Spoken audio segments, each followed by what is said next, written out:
We're going to discuss adrenal insufficiency in this video.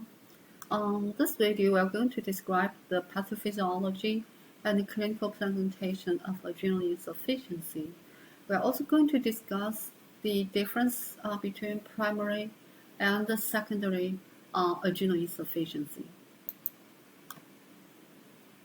So adrenal insufficiency is caused by insufficient glucocorticoid production. It is divided into two different categories based on its etiology. Primary adrenal insufficiency is also called Addison disease, and secondary adrenal insufficiency. So remember here, whenever we're talking about Addison disease, we mean primary adrenal insufficiency. The only difference between primary and secondary adrenal insufficiency is because it's based on etiology. For primary adrenal insufficiency, it's caused by the adrenal gland failure. This is we're going to discuss what causes this failure in the next slide.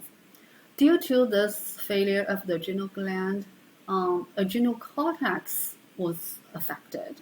So that means the cortisol and aldosterone will all be affected. So if you measure the cortisol and aldosterone level, they both are low.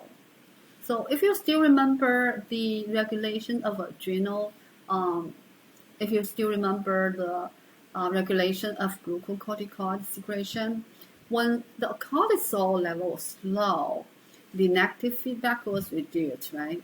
So therefore, ACTH secretion is going to be high.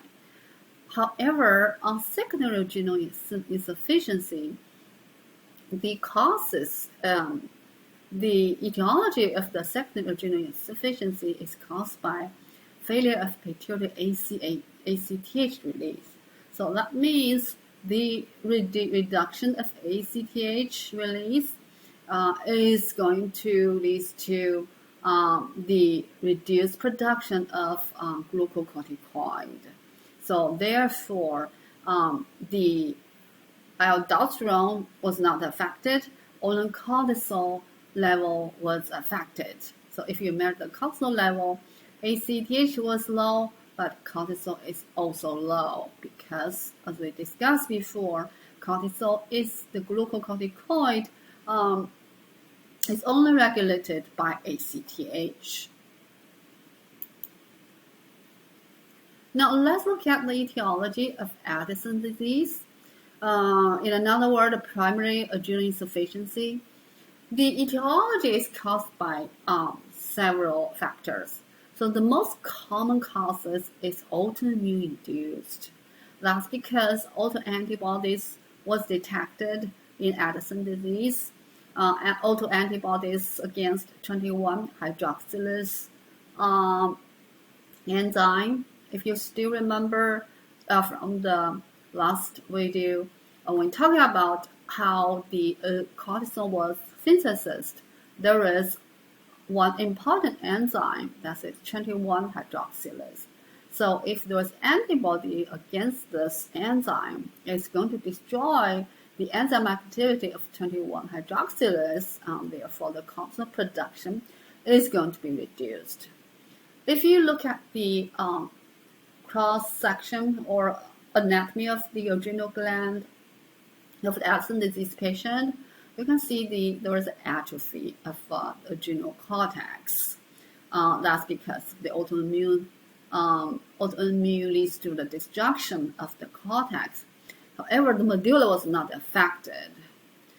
Thus, the major causes, autoimmune adrenal itis is one of the major causes. There are other causes, such as infections. There are some bacterial infection can cause and leads to destruction of adrenal cortex.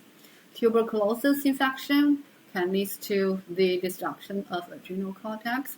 Some fungal infection, such as histoplasmosis, cryptococcus, those can also lead to destruction of adrenal cortex.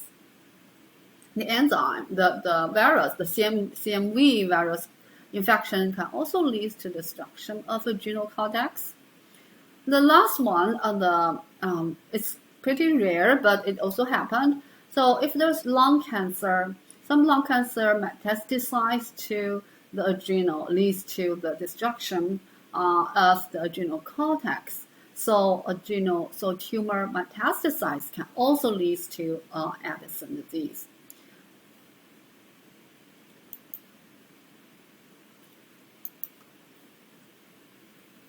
Now let's look at the clinical presentation. Now first look at the hormonal changes. Because adrenal insufficiency is caused by, because the primary adrenal insufficiency is caused by reduction, right? Reduced secretion of glucocorticoid. So if you measure the glucocorticoid level, it's definitely low. But we also mentioned that the adrenal cortex was also affected, right? So that means the androgen and mineralocorticoid or aldosterone, the level of those two hormones is also low because the whole adrenal cortex will be affected. If we measure ACTH level, because the negative feedback was taken away or reduced, ACTH level is low. So that's the hormonal changes in Addison disease. Now let's look at the clinical presentations caused by deficiency of glucocorticoid.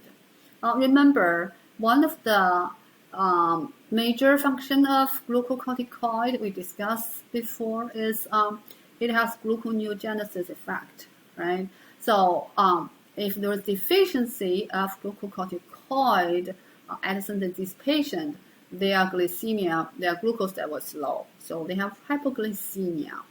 Another function of glucocorticoid is increased response of the arterioles, right?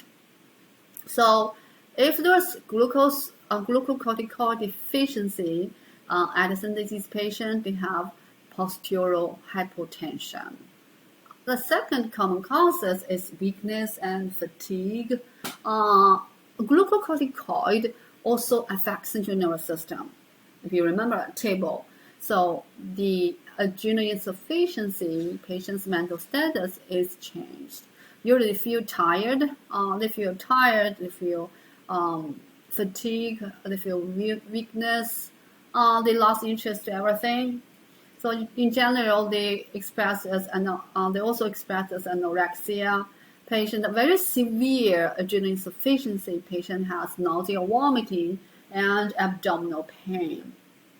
Again, they also have weight loss because adrenal glucocorticoid its function is increase the protein production. If this was reduced, then patient has weight loss.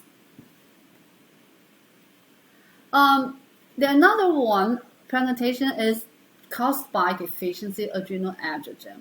So that means in women, the pubic axillary hair, they can tell you they have those pubic and axillary hair loss. Another causes is aldosterone deficiency. When aldosterone was deficient, then patient has hyponatremia, hypokalemia, and the actual cellular volume contraction. Patient also have metabolic acidosis. We are going to discuss about aldosterone physiological role on the fourth video. So what you remember here is aldosterone deficiency. They can lead to hyponatremia, hypokalemia, and actual cellular volume contraction and metabolic acidosis. We also talk about the ACTH, right? Adrenal insufficiency, ACTH was elevated, so patient has hyperpigmentation. We have a slide to discuss this. Now let's look at the Addison disease hyperpigmentation. This is a very typical characteristic of Addison disease. So this hyperpigmentation is generalized.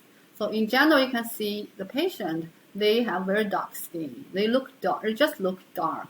Okay. So this is called a generalized hyperpigmentation.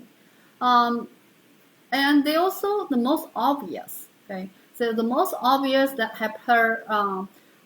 hyperpigmentation usually see in some exposed area, in the face, in the neck, in the buckles of the hand, in the back of the hand as well. They also can also be seen in areas that have lots of pressure and friction, like elbows, knees, and knuckles. They also occur in palmar creases. If you look at the picture below, so now let's first look at the causes of the hyperpigmentation, the mechanism. So because we know ACTH level is elevated, so ACTH is high in primary androgen insufficiency. That's the causes of skin hyperpigmentation.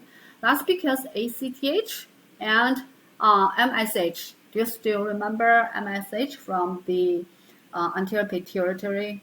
MSH is called melanocyte stimulating hormone. ACTH and MSH, they share the same precursor protein in pituitary. They also share some structural similarity. So whenever ACTH was increased, the MS production is increased. So therefore, the MS leads to the melanin synthesis, and this leads to the pigmentation of the skin. So you look at the first picture, patient really looks like tired and fatigued, and the whole skin was really dark. So that's the general pigmentation. But if you also look at the gums, there's a pigmentation in gums. The other one, you can see the pigmentation in the hand, the knuckles, right? And the other one shows on the feet as well. So that's called Addison's hyperpigmentation. This is very characteristic findings in patients with Addison disease. Now let's compare the secondary adrenal insufficiency. Secondary adrenal insufficiency is caused by deficiency of ACTH. Because of the reduced ACTH reduction leads to the less synthesis of cortisol. So if you look at the hormonal changes of secondary adrenal insufficiency, we can see if we measure the glucocorticoid, we know it's reduced, right? And if we measure ACTH is reduced as well. Thus, the etiology of ACTH reduction leads to the glucocorticoid reduced synthesis. Now, what's the clinical presentation?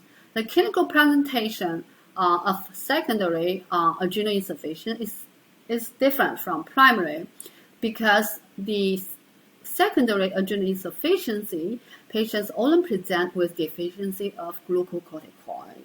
The estrogen was not affected, aldosterone secretion was not affected. So the only difference is the clinical presentation of deficiency of glucocorticoid. We discussed this before, right? So we'll not discuss it here. So that's the difference between the primary and the secondary adrenal insufficiency.